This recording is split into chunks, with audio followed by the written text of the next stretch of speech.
Hello everyone, welcome to part 11 of my Milwaukee Bucks MyGM on the Xbox One here on Cloud92 TV. And starting off this episode, we are entering the playoffs. I am so excited, but we are starting off going up against the Detroit Pistons, and it will not be an easy task. And the reason why I'm saying that is because our team is hurt by injuries. Paul Gasol will most likely miss the entire playoffs with a broken hand, and Andre Blatch is hurt and going day to day. So I'm going to simulate the first 3 games of this series, and you can see my trainer did say that Andre Blatch is ready to go for the rest of the series, and I was pretty worried because when players hurt, it's more likely that they get a more severe injury. So I was pretty worried that he would get hurt and that he would miss the rest of the playoffs. So I simulate the first 3 games against the Pistons. We go 2-1 and our bad luck continues. Vince Carter gets hurt with a sprained shoulder and he is out for 2 to 4 weeks. Now I am simulating game 4 at home. We are going to win that game, so we are up in this series 3-1, and I'm showing you guys the playoff bracket because if we beat the Pistons, we will have to face the Miami Heat in the second round. I'll see you guys down at the court.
We are in Milwaukee for this game. We have a 3-1 series lead, and I'm pretty confident going up against this Detroit Pistons team because we basically have 3 chances just to get 1 win on this team. I'm pretty confident we're going to be able to move on to the next round. One thing I am worried about during these playoffs is injuries on our team. 2 of our biggest free agents that we signed this past offseason were Paul Gasol and Vince Carter, and now both of those players are hurt and they could possibly miss the entire playoffs, and that's pretty stressful because that means we have backup players that normally do not play as much, getting a lot more minutes than they normally do. One guy, for example, is JaVale McGee, who's normally coming off the bench as a 6th man, but in this episode, he started as the power forward, and that really didn't work out too well because his stamina went down pretty quickly, and he's just one of those guys that I feel like cannot be a starter for this team, mainly because I do think he's a really key asset to have off the bench, but he's not really a player that I want to have in the starting lineup consistently. And speaking of bad luck for our team, check out this play. Jabari Parker got hurt. We will now have 2 players in the starting lineup that are normally coming off the bench, and I can just see our chances of winning the championship getting slimmer and slimmer. Luckily, he is only out for 1 to 2 weeks with a hurt knee, but that is still not good for this team because if we lose this game, there's a very good chance that this Pistons team could come back. And Jabari's injury was so bad for us because now we basically have the same starting 5 that we had last year. The only real difference is that Goran Dragic is at point guard and JaVale McGee is starting when last year he was coming off the bench. So you can make the argument that our roster now as it stands is worse than it was last year, and I just hope that our current roster is going to be able to win a couple games and make a deep run in the playoffs, and hopefully Jabari Parker will be able to return to our team before we get eliminated, because 1 to 2 weeks is actually not that long in the NBA playoffs because some of the series can run so long. So there's a chance that if we win this series, Jabari may be back for the next series, and we could really use that help on this team. And while we're on the topic of our team's players, I showed you guys at the beginning of this video that Goran Dragic actually has the ambition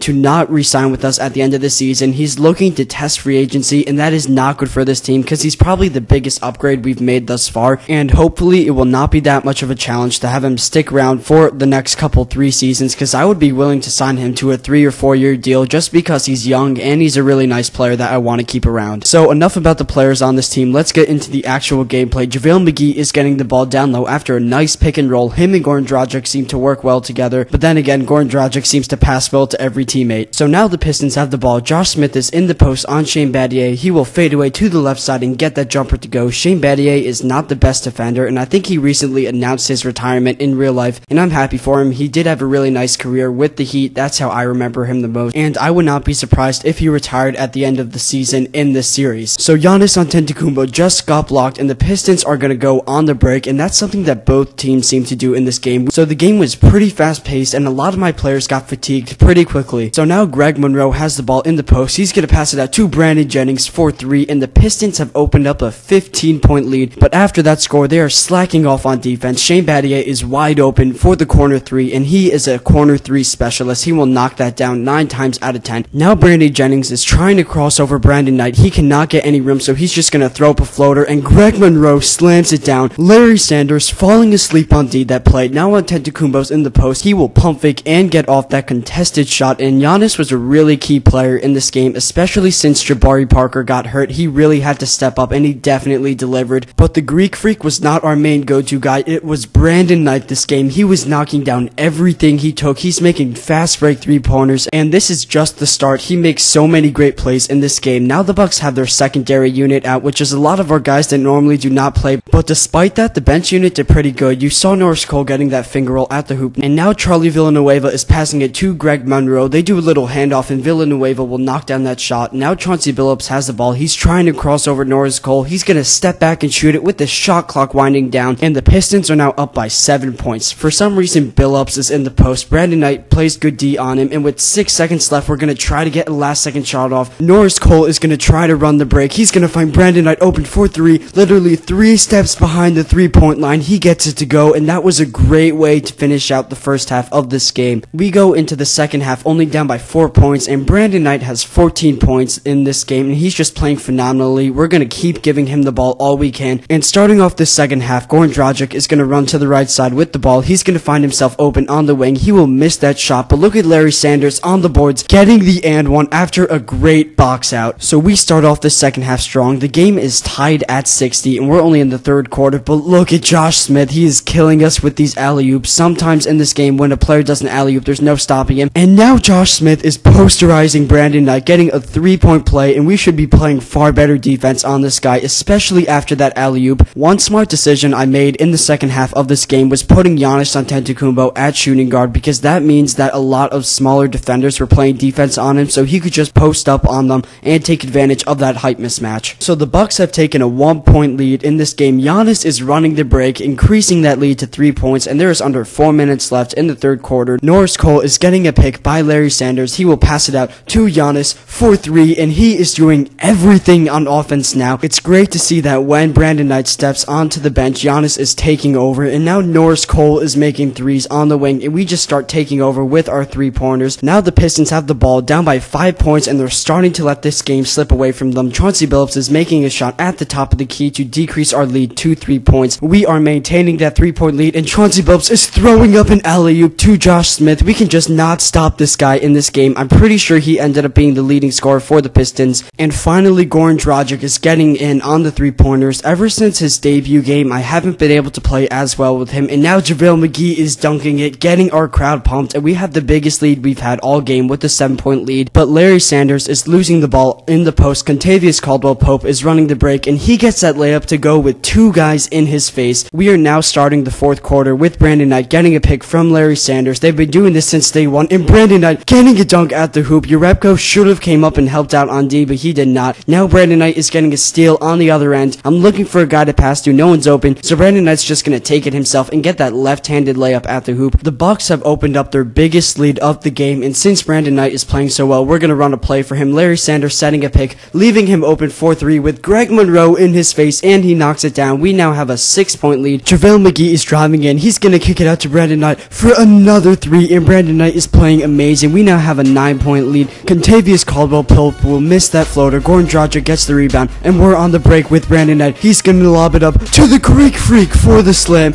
An amazing sequence of events for Giannis Antetokounmpo, but it's not over yet. The next play, he's making a 3-pointer to give us a double-digit lead. We have just sucked the life out of this Detroit Pistons team, but they're not giving up yet. Caldwell-Pope is making a jumper on the left side. side, but there's under 2 minutes left. Greg Monroe is shooting a foul shot. He misses it. Larry Sanders gets fouled, and from there, it was a foul shooting game. We made our foul shots when it counted, and we go out of Milwaukee with a 101-108 win over the Detroit Pistons, and we will be moving on to the next round where we will face the 3-time champion Miami Heat. It should be a tough game. They do not have Chris Bosh, which does make them not as good, but they're still a strong team nonetheless. Our leading scorer in this game was Brandon Knight, and the leading scorer for the Detroit Pistons was Brandon Jennings, but let's be realistic, Josh Smith was the key player down the stretch. So before ending this episode, I'm showing you guys the playoff bracket. So far, everything has gone as expected, except for the games at the top right corner of your screen. The Cleveland Cavaliers beat the New York Knicks, which isn't that surprising since it was a 4-5 seed, but the Indiana Pacers beat the number 1 seed Chicago Bulls, and I think they had the number 1 record in the entire NBA. So if we can beat the Heat, there's a very good chance that we can make it to the NBA Finals, since we would be playing either the 5 or the 8 seed. So I hope you guys are excited for the next series up against Miami Heat. I hope you guys had a fun time watching this video. Be sure to have a great day. God bless you guys.